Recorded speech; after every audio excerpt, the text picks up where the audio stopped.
Secretary General. And Mr. President, for the entire time I was sitting on this seat, it was becoming hotter and hotter for the simple reason that by every minute I'm receiving phone calls, because before I came here, I engaged my people from JKUAT and they told me if I did not tell you the truth, they would impeach me. So allow me to be as candid with you as possible. Proceed. Mr. President, my first question, and one of the biggest questions my people have been asking me, is why the rush?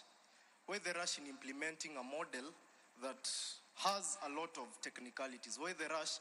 Because I am a financial engineer, and as you have said, the issue of the interest rates is determined by actuarial scientists. But the model in itself has a lot of issues up to this moment. So even if we had all these issues coupled together, you've given a lot of sad stories of people not making it to campus, of campuses such as the Scott Bible Institute being closed. But Mr. President, we have a lot of people being affected right now. While we were at Naivasha, Mr. President, once we left, we felt like rubber stamps. Naongea ukweli, comrades. For the simple reason that after that, a report was given in Naivasha. We had a summit in Naivasha around June. And the report that came out is that we had agreed to the model. And our comrades were really angry with us, Mr. President. So we felt at that point like we were being set up. Like what we are telling the people is just for formalities.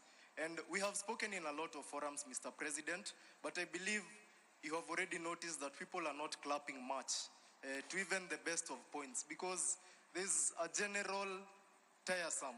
There's a general exhaustion among the people, because we are usually given a lot of promises. We will come to forums such as this, but we know that very little of it will be implemented.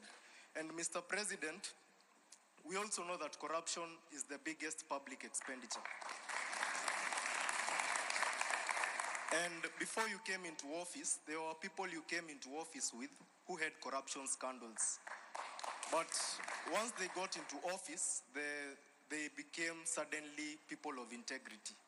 And Mr. President, in as much as we are discussing education, we know that the help decries of you've even told us, and it's also something I take issue with. While we were with you at State House, you told us that the debt was around 70 billion, or there was a time you told us 70 billion. A time came you told us private universities have 51 billion.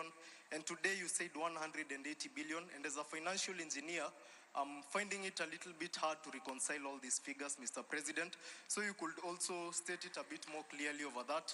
But the HELB and the PS of Education has told us severally that the public institutions had debts and all such kinds of stuff.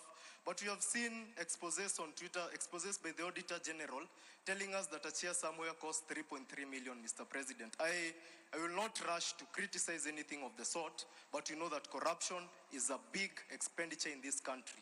What is your administration doing to ensure that corruption ends in public institutions? Mr. President, you are using 9 betas to classify people. Once again, I'm a financial engineer and I take keen interest in numbers. You use 9 factors to classify people. Now explain this to me. We have a parent earning 25,000 shillings. And the firstborn has made it to JKUAT to do financial engineering. But this family has 7 people. It has 6 siblings under the person who has made it to financial engineering. So under what category does this person fall? Let's even say it's 50,000. This person lives in the CBD at a place where the life is very expensive.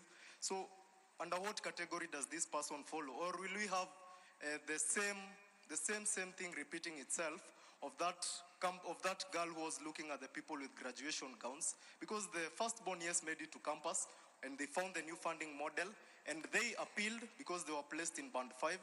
But unfortunately, as you've heard, we have, let me confirm the numbers, we have 26,000 appeals. And also as a financial engineer, I know that not all appeals usually go through as they ought to because of the system glitches. Mr. President, kindly explain to me where this person should land, because among the 9 betas, the issue of the siblings and probably the dependents around that family, because some of these families adopt people not because they have too much, but because they have compassion on the people in the society who the government is unable or unwilling to help. Mr. President, we also have the issue of a defunct KUSO. And Mr. President, I love what the gentleman who has spoken in Swahili. I must first commend him because of the perfect grammar.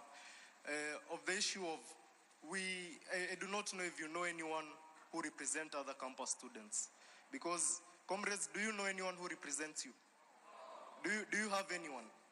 So, Mr. President, I would like to urge you to probably constitute something that will even be recognized by the government, because as students we have been crying, as student leaders we have been crying for a very long time of people who are there to just by themselves curse Mr. President, people who are there not to represent our will, but they are own, people who are there for their own stomachs. And these are the people who you are striking against. Mr. President, people in this room are angry because of two people. One, it is you. I've told you I'll be impeached if I do not tell you the truth. My constituents told me that they feel, and I will put this as respectfully as possible, that you advise your advisors.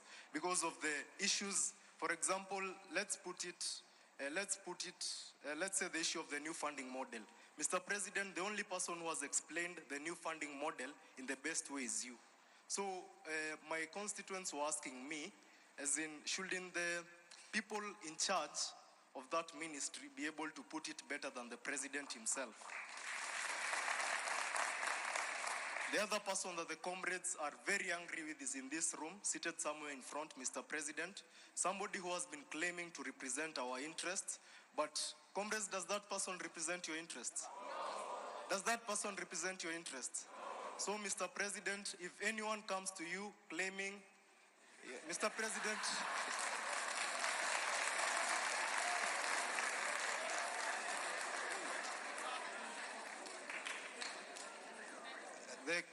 the comrades are telling me to tell him to walk out, but we are here for peace, Mr. President. So I would want to put it as straight as possible and to be as brief as a cock on a hen. Mr. President, as things stand, we do not have a representative. Ukweli ama uongo? We do not have a representative unless you enable us, have some permanent office to ensure that student leaders are represented, and you ensure that unlike the many government offices we have today, the government will not interfere with the affairs of the students. Mr. President, the lady there has raised an important issue. First, the questions that are here, most of them have been raised by the people around me because they've realized that you might not have a lot of time to speak. Somebody named Karongo Adangwa, the senator of Kiambu County, and by the way, God willing, I will replace him, raised the point of all these monies being brought to one pool. The MC has a bursary, the woman rep has a bursary. Probably if it was not for a very little chance, the chief might be having a bursary. Mr. President, the entire structure that represents us, and by the way, we also feel overrepresented as Kenyans, and that is one of the reasons we are demonstrating, Mr. President. We have 22 CSS, we have CASs, we have permanent secretaries, and all these people have budgets and they have salaries, but I'll put that aside, Mr. President. So these people have bursaries. And then to get a bursary, you must know somebody in the country that we live in. You've said that you feel for the poor.